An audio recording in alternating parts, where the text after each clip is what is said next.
Melika. Di sini saya sebagai pemateri pertama. Di sini saya akan menjelaskan analisis pekerjaan. Analisis pekerjaan adalah prosedur untuk menentukan tanggung jawab dan persyaratan keterampilan yang dibutuhkan dari pekerjaan dan jenis orang yang harus dipekerjakan untuk pekerjaan tersebut.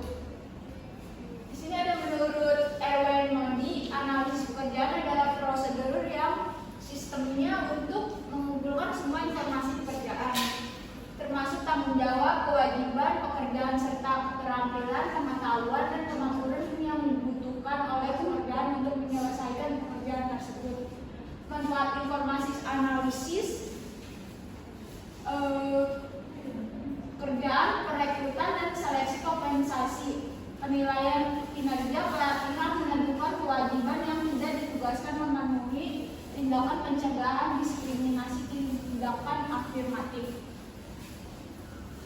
Di sini ada slide kedua, metode pengumpulan informasi analisis pekerjaan. Yang pertama ada wawancara, kuesioner, observasi, catatan, laporan partisipan, teknik analisis pekerjaan kuantitatif, sumber informasi lainnya.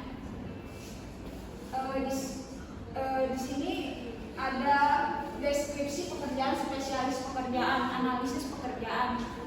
Deskripsi pekerjaan, job description adalah suatu pernyataan tertulis yang menguraikan tugas-tugas, tanggung jawab, kondisi kerja dan aspek-aspek pekerjaan lainnya dari suatu jabatan atau posisi dalam organisasi. Beberapa hal yang termasuk dalam deskripsi pekerjaan adalah ringkasan pekerjaan, tujuan utama peran pemegang jabatan, tugas tanggung jawab utama atau uraian tugas yang harus dilakukan pemegang jabatan, ada wewenang batasan kewenangan yang dimiliki pemegang jabatan, ada standar kinerja target atau standar kinerja yang diharapkan, dan kondisi kerja lingkungan dan kondisi tempat kerja, hubungan kerja, interaksi dengan departemen atau jabatan lain, spesifikasi pemegang jabatan, kualifikasi keterampilan,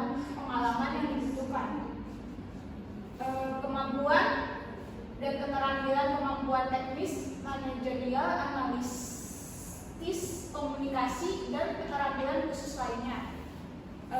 Di sini ada dejobbing. Dejobbing adalah pengurangan jumlah tugas tanggung jawab atau kewajiban dari suatu pekerjaan. Dejobbing merupakan kebalikan dari job environment yang berarti perluasan atau pengayakan pekerjaan.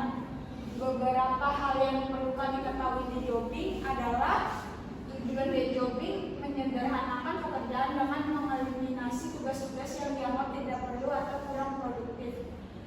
Dejobbing bertujuan untuk spesialis pekerjaan dengan mengeliminasi tugas-tugas yang dianggap tidak perlu kurang produktif. Dejobbing dilakukan untuk meningkatkan efisien dan produktivitas kinerja. Saya Anita Novianti. Di sini saya akan melanjutkan materi yang kedua, yaitu analisis pekerjaan berdasarkan kompetensi. Kompetensi adalah kemampuan, keterampilan, pengetahuan, dan karakteristik yang dibutuhkan untuk menyelesaikan pekerjaan dan mencapai kinerja yang diharapkan. Alasan menggunakan analisis kompetensi yaitu yang pertama, mengetahui kompetensi inti yang dibutuhkan untuk menjalankan pekerjaan dengan sukses. Yang kedua, mendapatkan gambaran yang lebih komprehensif tentang pekerjaan, bukan hanya tugas dan tanggung jawabnya saja. Yang ketiga, membantu organisasi melakukan rekrutan karyawan yang tepat berdasarkan kompetensi yang dimiliki. Yang keempat, memudahkan penyusun program pelatihan dan pengembangan yang efektif berdasarkan kebutuhan kompetensi pekerjaan. Yang kelima, membantu karyawan menyusun rencana pengembangan karir berdasarkan kompetensi yang perlu ditingkatkan. Yang keenam, melakukan penilaian kinerja karyawan secara objektif berdasarkan kompetensi yang dimiliki. Lanjut di sini analisis jabatan.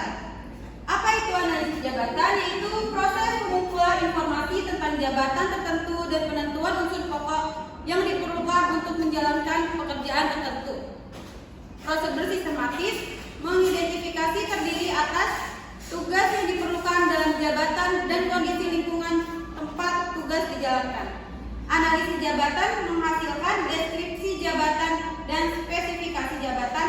Analisis jabatan dilakukan pada saat organisasi dibentuk atau didirikan, diciptakan pekerjaan atau jabatan baru dan pekerjaan perubahan secara signifikan sebagai akibat teknologi baru, metode baru, sistem baru. Tujuan dan metode analisis jabatan. Tujuannya yang pertama, tugas fisik dan mental apa yang dilakukan karyawan. Yang kedua, kapan pekerjaan harus diselesaikan. Yang ketiga, di mana pekerjaan harus dilakukan. Yang keempat, bagaimana karyawan melakukan pekerjaan. Yang kelima, untuk apa pekerjaan dilakukan. Yang keenam, persyaratan apa yang diperlukan untuk menjalankan pekerjaan.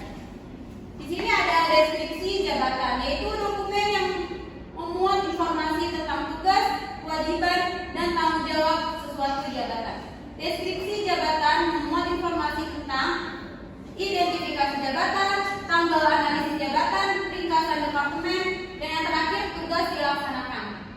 Nanti di sini ada spesifikasi jabatan, kualifikasi minimal yang harus dimiliki seseorang agar dapat melakukan pekerjaan tertentu.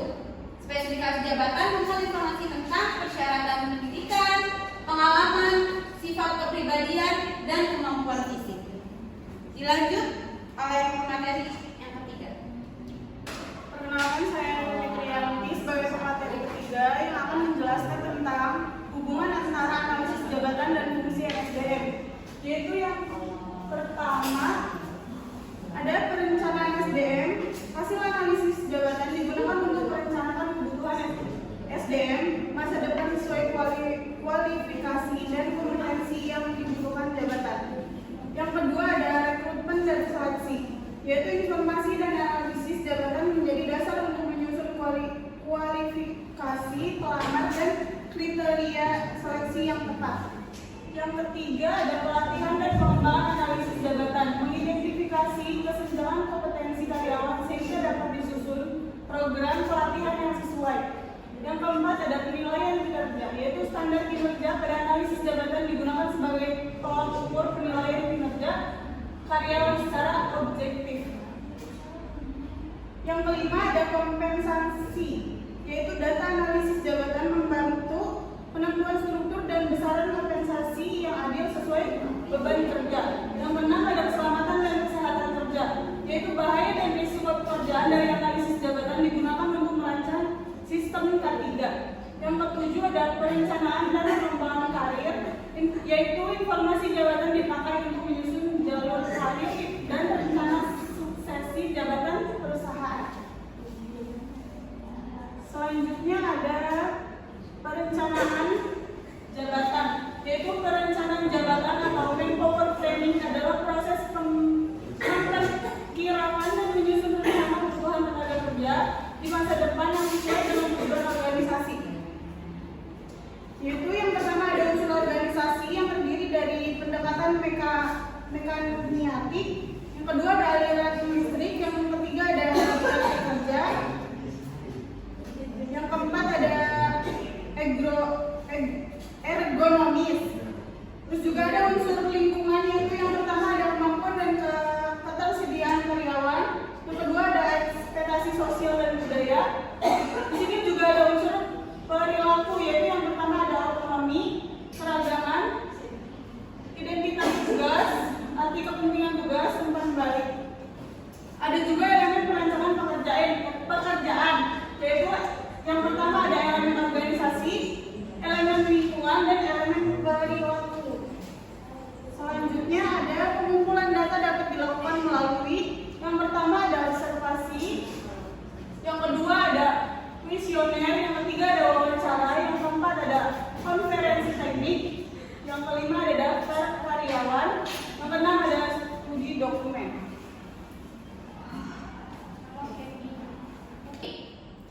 Di sini saya akan melanjutkan dari pemateri ketiga. Saya sebagai pemateri keempat, perkenalkan nama saya Rizka Aulia. Di sini saya akan menjelaskan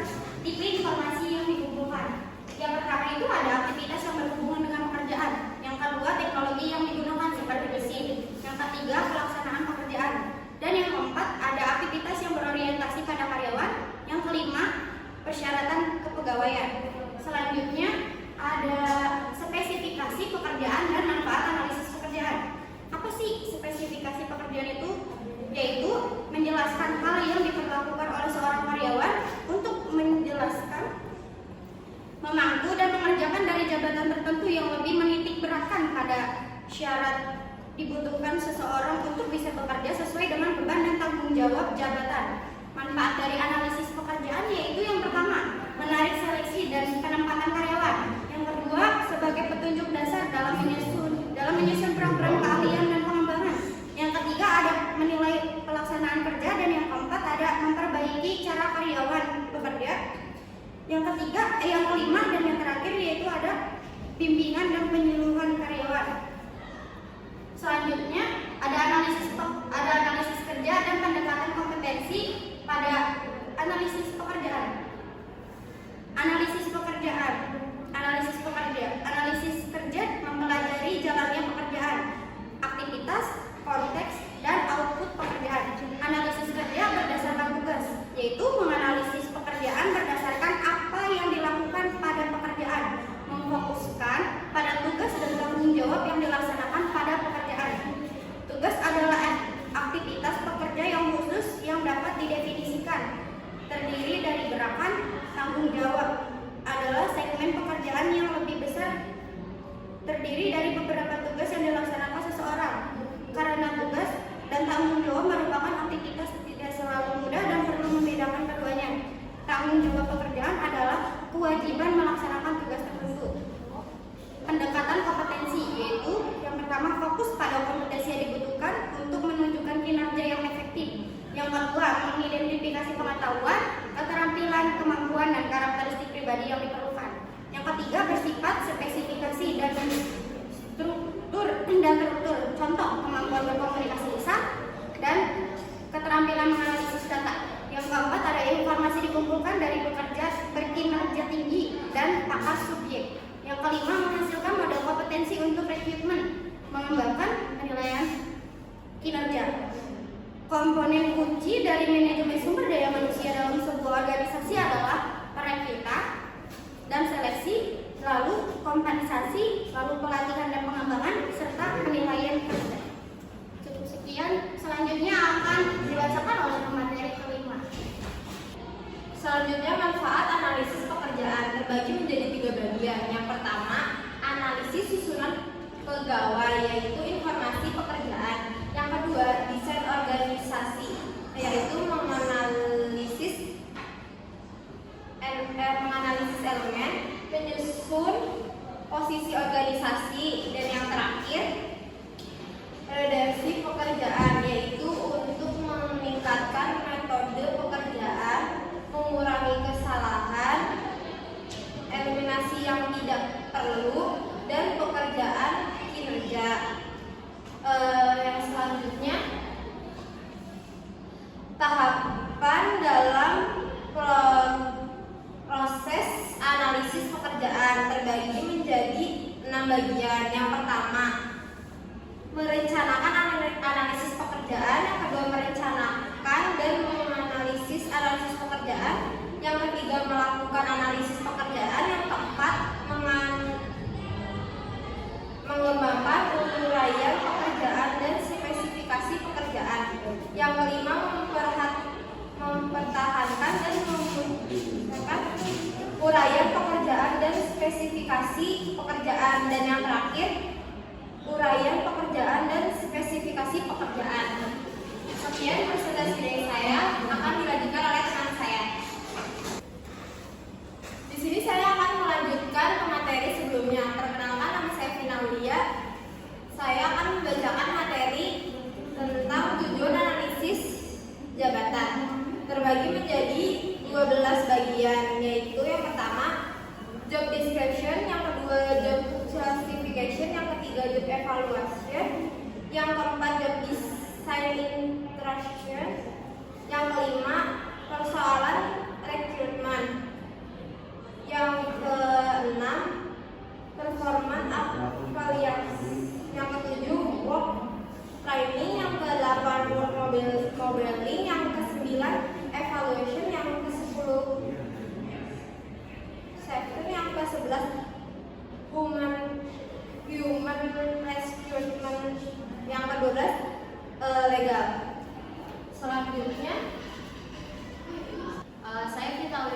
sebagai pemateri terakhir. Di sini saya akan menjelaskan tentang aspek pekerjaan dan implementasi dalam analisis pekerjaan. Aspek pekerjaan dalam analisis pekerjaan yang pertama, keluaran pekerjaan atau penyusunan pekerjaan, penetapan standar dan tujuan kerja, evaluasi nilai kerja. Yang kedua, aktivitas yang dilaksanakan berupa tujuan perancangan kerja, struktur kerja, struktur organisasi, persyaratan kerja, dan jalur karir, kebutuhan, pelatihan, dan pengembangan dan perencanaan tujuan kerja. Yang ketiga adalah kompetensi berupa definisi persyaratan kerja untuk seleksi, penetapan jalur karir, perencanaan, dan desain organisasi, kebutuhan pelatihan. Yang terakhir ada struktur balas jasa atau administrasi gaji. Lalu ada implementasi pekerjaan.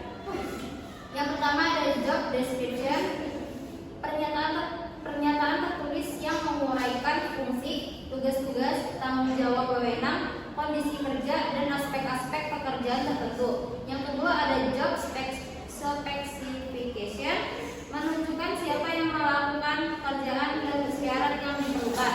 Yang ketiga standar prestasi kerja, berfungsi sebagai saran atau target bagi pelaksanaan kerja karyawan dan merupakan ukuran kriteria keberhasilan kerja. Lalu ada teknik, kriteria, dan masalah dalam analisis pekerjaan. Teknik analisis pekerjaan yang pertama, observasi, berupa analisis pekerjaan fungsional. Yang kedua, wawancara, dilakukan pada 3 jenis, yaitu individu, kelompok, karyawan, dan sekelompok supervisor. Yang ketiga ada kuesioner, disesuaikan dengan aktivitas organisasi. Yang keempat, catatan harian karyawan. Lalu ada kriteria teknik analisis pekerjaan. Yang pertama, keandalan atau reliability, berupa ukuran konsistensi. Yang kedua ada validitas, berupa ukuran akurasi yang dilakukan dengan menghimpun data dari karyawan dan supervisor. Yang ketiga, tujuan analisis. Lalu ada masalah dalam analisis pekerjaan. Yang pertama, munculnya ketakutan karyawan terhadap ancaman pekerjaan, tingkat gaji, dan tingkat produksi. Yang kedua, mengumpulkan informasi yang mutakhir. Lalu ada keberhasilan kegiatan analisis pekerja dan pengetahuan, keterampilan, dan kemampuan yang dibutuhkan. Keberhasilan atau tidak sebuah kegiatan analisis pekerjaan bergantung pada beberapa hal berikut. Yang pertama, komitmen manajemen puncak. Yang kedua, keterlibatan serikat pekerja. Yang ketiga, keterlibatan karyawan. Yang keempat, komunikasi yang efektif. Yang kelima, penugasan personalia untuk pelaksanaan. Yang keenam, pengumpulan pakar. Yang ketujuh, pengumpulan data. Yang kedelapan, penggunaan alat dan teknik yang tepat. Yang terakhir ada penggunaan komite untuk pengawas. Lalu ada pengetahuan, keterampilan, dan kemampuan yang dibutuhkan. Yang pertama, pengetahuan tentang kompetensi dan praktik serta pendekatan manajemen sumber daya manusia. Yang kedua, pengetahuan tentang metode analisis pekerjaan, efektif dan praktik serta prinsip pengembangan dan interpretasi survei. Yang ketiga, pengetahuan tentang desain dan administrasi program manajemen kinerja. Yang keempat, pengetahuan tentang peraturan, upah, dan jam kerja. Yang kelima, keterampilan dalam membuat prestasi kepada kelompok dan menjalankan. Yang keenam, kebijakan praktik kompetensi kepada karyawan dan pengawasan. Kemampuan merencanakan dan memprioritaskan pekerjaan. Yang ketujuh, kemampuan memakai piranti, lunak, spreadsheet, grafik presentasi, word processing,